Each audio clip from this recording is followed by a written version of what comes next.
ஐயா, ஞானிகள் குடுக்குற பிரசாதம், அந்த உச்சிஷ்ட பிரசாதங்கள பத்தி சாமி ஏதாவது சொல்லியிருக்காங்களா? உச்சிஷ்ட பிரசாதம் வந்து ரொம்ப விசேஷமான பிரசாதங்கள்.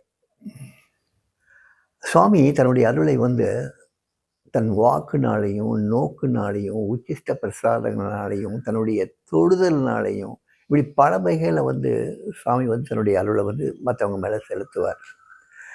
தனக்கு ரொம்ப நெருக்கமானவங்களுக்கு மட்டும்தான் அந்த உச்சிஷ்ட பிரசாதம் கொடுக்கறது. ரொம்ப நெருக்கமானவங்களுக்கு.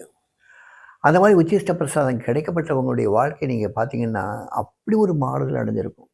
உலகத்தாருக்கு அவங்களால எத்தனையோ நன்மைகள் விளையும்.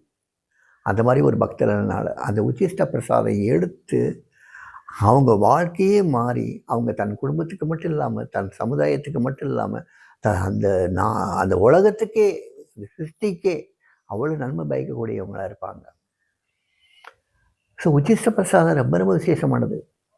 நாங்கள் ஒரு தடவை சாமி எங்களை கோட்டி சாமிகளை பார்க்க சொல்லி அனுப்பிச்சிருந்தார். பொள்ளாச்சி பக்கத்தில் புறைப்பாளையங்கிற ஊரில் வந்து அந்த கோட்டி சாமிகள் இருக்கார். அவரை பார்க்க சொல்லி அனுப்பிச்சிருந்தார். நாங்கள் அவரை பார்க்க போயிருந்தோம். நானும் முருகேசனும் போயிருந்தோம். போனால் அவர் உட்கார்ந்துருக்க ரொம்ப வயசானவர். அவர் உட்கார்ந்துருக்க தோரணை பார்த்திங்கன்னா நம்ம விசித்திரமாக இருக்கும். அந்த மாதிரி உட்கார்றது ரொம்ப கஷ்டம். கையை வந்து காலை நல்லா நீட்டிக்கிட்டு ஒரு டேபிள் மேலே உட்காந்துருப்பார். அவர் அந்த பேலன்ஸ்டாக எப்படி உட்காந்துருக்காருன்னே தெரியாது. அவர் பெரிய ஒரு காகித தொப்பி ஒன்று அணிஞ்சிருந்தார். கையில் ஒரு டிரான்சிஸ்டர் தொங்கிட்டு இருந்தது. காலில் புத்தம்புது செருப்பு தொங்கிட்டு இருந்தது.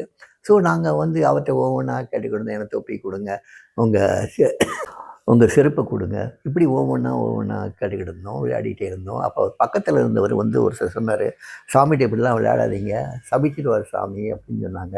அவர் சபிக்கணுங்கிறதுக்காக நாங்கள் வந்திருக்கோம்னு சொன்னோம். சொன்ன உடனே சாமிக்கு அவர் ஆகாரம் ஊட்டி விட்டுக்கிட்டு இருந்தார். அவராக கையில் எடுத்து சாப்பிட மாட்டார் கோட்டி சாமிகள்.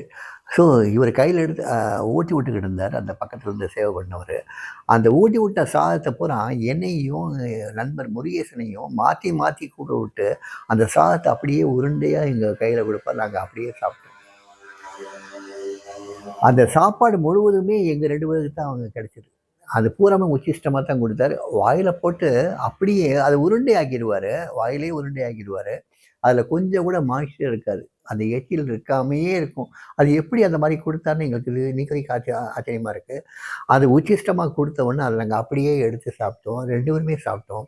இதை வந்து நாங்கள் சாமிகிட்ட மறுபடியும் வந்து இதை பற்றி பேசிகிட்டு இருக்கும்போது சாமி சொன்னார், oh you got that uchchishta prasadam. It's a great blessing from Koti Swamigal. உங்கள் வாழ்க்கையே பாருங்கள் எப்படி ஆகப்போகுது பாருங்கள். அவ்வளோ உன்னதமான வாழ்க்கையாக ஆகப்போகுது. உச்சிஷ்ட பிரசாதம் அந்த மாதிரி ஒரு யாழினிட்டு வாங்கியிருக்கீங்களேன்னு சாமி ரொம்ப ஸ்லாகிச்சு சொன்னாங்க. சுவாமிகிட்டே எங்களுக்கு உச்சிஷ்ட பிரசாதம் கிடைச்சது. அதனால் எங்கள் வாழ்க்கையே மாறுச்சு. எங்களுக்கு தேவைகளே அதிகம் இல்லாமல் போச்சு. அதே மாதிரி கோட்டி சாமிகிட்ட இருந்து எங்களுக்கு உச்சிஷ்ட பிரசாதம் கிடைச்சது. இந்த மாதிரி நிறைய இடங்கள்ல எங்களுக்கு உச்சிஷ்ட பிரசாதம் கிடைச்சது. இந்த மாதிரி உச்சிஷ்ட பிரசாதங்களை தயவு செய்து அதை எச்சில்னு நினைக்காதீங்க.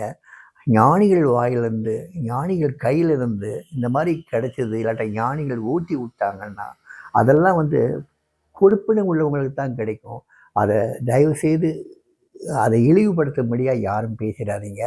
அது தவறாயிடும், பெரிய பாவமாயிடும். அதனால் இந்த உச்சிஷ்ட பிரசாதங்கிறது ரொம்ப உன்னதமான விஷயம். இது வந்து ஆண்டவனே உங்களுக்கு வந்து உணவு ஊட்டி விடுறது சமம். அதனால் இந்த உச்சிஷ்ட பிரசாதம் ரொம்ப உன்னதமான விஷயம்.